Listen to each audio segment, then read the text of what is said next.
জয় যিশু, হালেলুয়া। প্রভু ঈশ্বরের বাক্য। আমাদের প্রভু যিশু এই পৃথিবীতে এসেছিলেন। কেন এসেছিলেন তোমরা কেউ জানো? প্রভু এসেছিলেন প্রেম শেখানোর জন্য, ভালোবাসা শেখানোর জন্য এসেছিলেন। তো তার জন্যে আমার প্রভু যিশু কী পেয়েছেন? কিছুই পায়নি। লাঞ্ছনা, গঞ্জনা, ধিৎকার, কষ্ট, দুঃখ সব কিছু আমার প্রভু যিশু পেয়েছেন। তারপরে কি হয়েছে? ক্রুশে বলিদান দিয়েছে আমাদের জন্য, আমাদের পাপের জন্য, আমাদের মুক্তি দেওয়ার জন্য।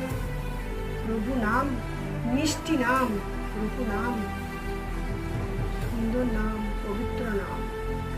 এই পবিত্র নাম, এই প্রভু যিশুকে বলি অসংখ্য অসংখ্য ধন্যবাদ আর নমস্কার। হালেলুয়া, জয় যিশু। সবাইকে